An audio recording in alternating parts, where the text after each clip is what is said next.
Notts County talk about another match preview. This time it's for Saturday's away fixture at Hewish Park, Yeovil. Now, we don't usually do that well there, so credit to the fans that are going down. It's going to be a tough fixture. It's over 150 miles away, looking at 3.5 hours trip down there. So for any fans making that journey, fantastic credit to you, and I hope we get the result. So as I said, we never usually do that well against Yeovil. Last season, it all started so well, didn't it, in the home game? Chance service, just like watching Juve, and then Yeovil go and score 4 and spoil the party. And I think for a lot of Notts fans, that fixture was one where they realised, actually, we're in a bit of a mess and this season's not going to be as easy as we thought it was. Reverse fixture was then 2-0 down at Yeovil, an early goal, and then just didn't really play very well. And we lost twice to the only side that finished below us in the whole season. So Yeovil are a bit of a bogey team for us. Besides the 4-1 win at home a couple of seasons ago, there's not been that much in the way of good fortunes against Yeovil. So it'll be interesting to see if we can turn it around this time and get the victory we need to carry this, I think it's 4-match unbeaten run now, to carry it on. So Notts currently sit in 12th position, decent, where a win could literally take us into the playoffs, I think. Yeovil sit down in 18th, a win for them, I think, would take them above Notts. So it's literally, at the minute in this early stage of the season, anyone can go above anyone, and a win can put you in a fantastic position or make it look as though you've had a poor start to the season. Yeovil started decently, a couple of wins and a draw, lost on the opening day, but in the past few games they haven't been doing that well. So they have lost their last 3. They didn't do so well last time out. Obviously, the 3-2 defeat to Dagenham and Redbridge. Now, I was just reading earlier that the Yeovil manager actually said that the players looked physically wrecked after the result against Dagenham. He was talking about fitness levels and that the players were looking tired. Now, I don't want to say things too early, but the Notts players didn't seem like that to me, really. So that could be something massive. If the players are looking tired, fitness levels might not be there. That could definitely work in Notts' favour. 3 defeats on the bounce. Confidence must be low for them coming into this division, thinking maybe they could be one of the top 7. Confidence isn't looking fantastic, and on the flip side, Notts' confidence is improving, isn't it? Another thing to note about Yeovil, I don't know if this is to do with fitness, but they lost the game with a goal in the 95th minute against Dagenham. They conceded in the 87th minute against Stockport to lose the lead and ultimately draw. And in one of their other games, I think it was Maidenhead, they conceded in the 85th minute, so they are susceptible to conceding late on. And whether that's to do with fitness, who knows, but Notts are looking pretty fit this season, so we'll have to see how that plays out in the game. Moving on to players to watch, so there's a couple of Notts players in the squad. Stuart Nelson has been playing 90 minutes recently, but he was not in the squad last game. I'm not sure why that was, but so the 3 players I've chosen to watch is Carl Dickinson. A lot of fans saying he's their key player for the season. Now, he was decent at Notts. Never had a problem with him. Always solid at the back. Got forward relatively well for his age. But one thing that I really do feel about Dickinson is that we can get at him with our pace. Now he's aging, he's well in his 30s now. If you've got the likes of Enzio switching to that wing, or Thomas or Tyson, I think that's something we can really exploit, is the pace of Dickinson, and just get in behind him and just, if their fitness is low, keep playing on Dickinson, who's played 45 minutes and then 3 lots of 90, so he's getting into it. Play on him, make him even more tired. So Carl Dickinson's one to watch, obviously former Notts player. Another player, Matt Worthington, midfielder. He scored 1 goal, and that was in the last game, I think, at Dagenham. Decent midfielder. He's spent time at Bournemouth. He's played 1 game for Bournemouth, but he's obviously a product of their youth academy. He's 21 years old, young, energetic, so he's definitely one to watch, especially with the confidence of scoring last time out. And the final player to watch is one that I've been saying for a while that I wanted Notts to sign at the start of the season. I'm quite happy not to have him now, because of signings like Thomas and Tyson, and keeping Dennis. But Rhys Murphy, so he scored a lot for Chelmsford last season, looking at like 25 plus goals for them, and he's a player that I think we definitely have to watch out for. He scored 2 goals this season.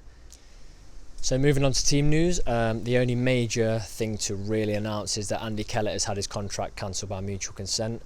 I think he said on Twitter that things just hadn't worked out, and that there was differences, obviously, with what Ardley was thinking and with how Kellett saw himself in the squad. So I am sad to see him go, because if you've been watching a lot of our previous videos, I really was hoping that Kellett got his opportunity. But I think for me and a lot of fans, it was over when Regan Booty was signed, and the fact I don't even think he was ever on the bench. So best of luck to Andy Kellett wherever he does go. But yeah, unfortunate. But yeah, I think we've got more than enough now that are bought in for that not to be a miss for us. So yeah, that's the only major team news. So that brings us to the side that I think, or I would like to see us play away at Yeovil. So I think we've got full of confidence. You don't want to change too many players, and I think the game was Monday. It's now Saturday, so you shouldn't need to rotate that much due to fitness, like we needed to maybe do for the Chorley game.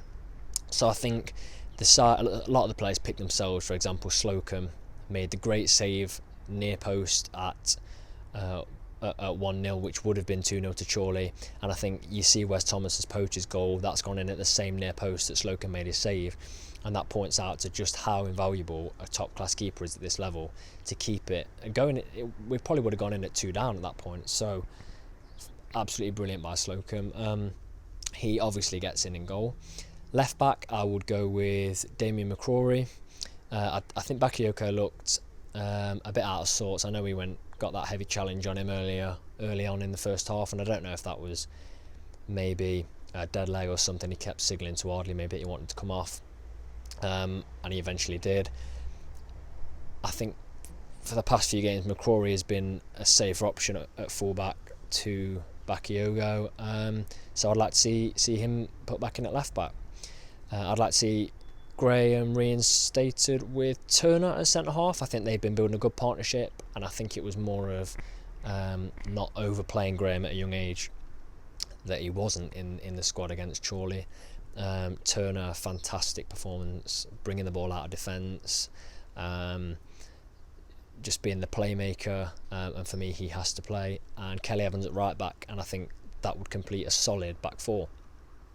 Kelly Evans has been impressing me. I've got a bad feeling about Tuchel from what he put on Twitter, that someone asked if he was injured and he just said, no, I'm not, I'm absolutely fine. And to not even be in the squads, I think, I don't know what's going on, but I can't see Tuchel getting back in anytime soon. 4-4-2, so the 4, I'll go Enzo on the left.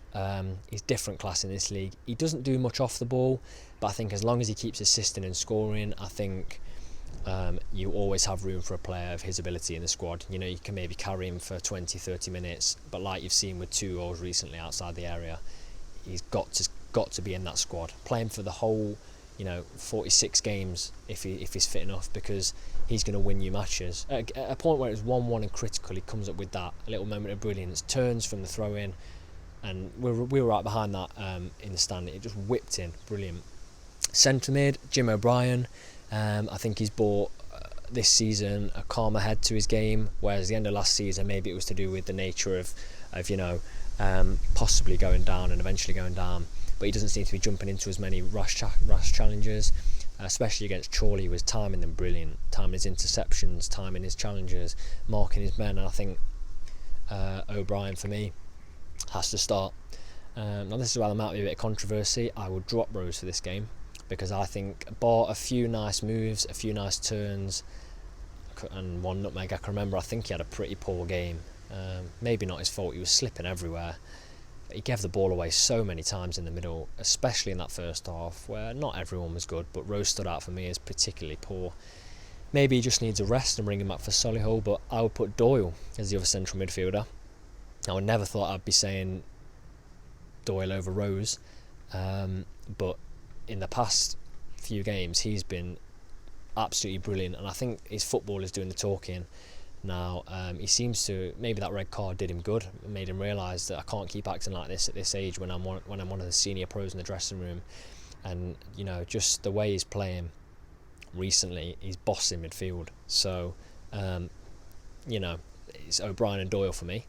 Right mid, I think Booty has to come back in. I think he was rested against Chorley because Ardley maybe knew that it wasn't as tough a game as what was to come, and Booty hasn't long been signed, so he hasn't built that match fitness.